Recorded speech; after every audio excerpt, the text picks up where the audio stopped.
Joining me is our Tuesday regular, National Senator Matt Canavan, the former Resources Minister. Matt Canavan, thank you so much for joining me from your climate change roadshow, your global warming, tell them the facts show. The ISIS brides, let them come home or keep them out?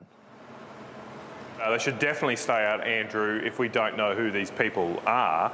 And that's the stated position of the government, at least. They're saying that they've got nothing to do with these people. They don't know who they are, they haven't met with them, they're not cooperating with them. Well, if that's the case, if the government is completely ignorant about the background of these people, given that by definition they've had an association with the most extreme radical terrorist organisation in the world, they should not be coming back to Australia. I have every confidence they could exclude these people from coming to our shores, given the way they're trying to come here. The fact the government won't do that belies the fact they are not tough on our borders. They're not the kind of government we need right now to secure the safety of Australians. And it possibly actually means they are cooperating with this return of ISIS brides, because we've seen the statements that government officials have said, government ministers have said in the past, have not proven to be true. They were actually meeting and coordinating with groups that were helping this contingent of ISIS brides, and that is just totally inimical to our national security and safety. The government should just keep these ISIS brides out. But where would they live instead? Well, look, I do. There's one thing I do agree with the Prime Minister on today, and he said they've made their bed. They need to lie in it. Now, if they do want to return to Australia, they need to go through the proper channels. They need to put an application in. The government needs to vet those people, not this sort of arrive on our shores out of nowhere and the government plays a Pontius Pilate role of washing our hands and we don't have anything to do with it. I'm sorry, that's not how arrivals to our country should be. Yes, it's true that if you're an Australian citizen, you have a right to come back to this country, but it's still not true that you just get to turn up. You need to get a proper approval process to do that. That's not what's happening here, at least what we've been told. As I say, the government says that they don't know about this, they're not cooperating with this. So in that case, if they are ignorant about these people, they should not be allowed in. Now, Pauline Hanson last night said, and I quote, "You say there's great Muslims out there. Well, I'm sorry, how can you tell me there are good Muslims?" End quote. Your response? Look, like many times, Andrew, Pauline just goes too far. And I think it's statements like this, it's ill discipline like this, which to me indicate that Pauline is not ready to be a Prime Minister or in charge somehow of our country. She's effectively running for Prime Minister now. She's opened herself up for that. Well, she should be subject to the same scrutiny as anyone else running for that position. Her statement is clearly inflammatory and wrong. I mean, we only have to look at Ahmed al-Ahmed just a few months ago, a great Muslim Australian, an Australian hero, who saved many lives in Bondi by putting his own life at risk, confronting those terrible terrorists. So her statement is wrong. She should correct it. She hasn't today. She hasn't repeated it quite, because I think she knows it's wrong, but doesn't repeat it. But as I say, you just can't go around saying things like this if you want to be a serious leader in Australia. And look, I know a lot of people are putting hope in One Nation, but Andrew, I really worry that in a glare of an election campaign, where Pauline potentially would have to be on the debate stage, up against the Prime Minister, subject to lots of scrutiny, she would wilt, and that would just mean that Anthony Albanese would be easily re-elected. Well, I did think her comment was terrible, basically, very undisciplined and nasty, really. I'm sure she misspoke, but you can't misspeak like that. And I didn't hear her sorry today. Should correct now, I was struck by your... Yep.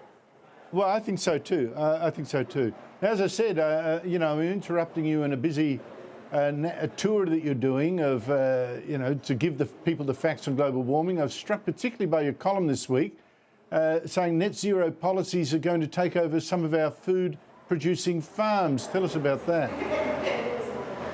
Yeah, I'll be going through that tonight. I'm on a Dump Net Zero roadshow, Andrew. We need to get the message out here to people what's actually going on. And what's happened in the last week is the government has issued a report, an official report, which shows that 18 million hectares of Australian farming land would need to be converted to carbon credit production. So we don't produce food, we don't produce fibre, we produce carbon credits. And they produce nothing really for our economy, but they just cost us jobs, rural activity, shut things down. This is something, it's an inconvenient truth that the government has not been upfront with the Australian people in its plans for net zero by 2050. Matt Canavan, people wonder how this Labor government could promise that its net zero schemes would save us $275 each on our electricity bills, but actually then cost us much, much more, as everyone knows. The answer, I think, is that no Labor MPs in Canberra have A, studied engineering, and B, will listen. You listen here to Labor Senator Michelle Ananda-Rajah get stroppy in Senate estimates when Jared Holland of the Page Research Centre tries to explain to her how our power system really works. Listen to this. The coal-fired power stations in this country are still making money because we've squashed out the middle, and essentially what's happened is we plummet. They're costing us money because they keep breaking down. No, and then we're having to use gas or something expensive to kind of back up energy. That's costing a lot of price volatility. No, the volatility is the fact the sun goes down every day at about the same time, and there is a huge There's things gap. Called batteries that Australians have embraced in droves. Senator, can I explain that a system is very different to a market? So the way a market works is it's not just the cost of generating the electricity that feeds into the price, it's also the demand for that electricity and its availability. So what happens is when the sun goes down and you have that huge reduction of electricity from the grid, it goes down at the same time that everyone comes home from work, they turn on their TV, they put on their washing machine, they put on their microwave, you still have that increased, if anything, a spike in demand. Now that power has to come from somewhere. Now if I've got a battery that only operates for half an hour a day, and it's cost me tens of millions of dollars in order to produce, I have to make back the costs of my capital expenditure in that very compressed window. And because there isn't any other electricity in the market, I can charge whatever I want. Now, batteries set the price over 23% of the time last year, despite producing less than 2% of the electricity in the market. So introducing these technologies that only operate in tiny, weeny increments does not suppress prices. It creates the volatility. We're going to have to agree to disagree on this one. Matt Canavan, I know you've been saying this sort of thing. You've probably been saying it in this roadshow of yours. Beautiful coal-splaining, though. The thing here is, when it's actually told right to a Labor senator, she doesn't want to hear it. Look, that is perhaps the biggest problem we've got in this debate, that those that are set in their ways, that renewable energy is going to lower prices, simply don't want to hear a different view, simply don't even want to engage in the debate. Now, we can see, we just have to look out the window now and see that the weatherman's telling us it's going to be fine and sunny, but actually it's raining. Our bills are going up, not going down like they promised us to do, though they would. Now, they don't have a good explanation. You can see that whenever they're challenged, they really, really struggle to combat these things. What that inquiry, what you just played, that extract there is from the Senate inquiry into misinformation. I've been spending 2 days on that. And so their response, rather than debating someone like Jared Holland, is to accuse him and others, myself, of just engaged in misinformation and try and censor us and shadow ban us and shut us down.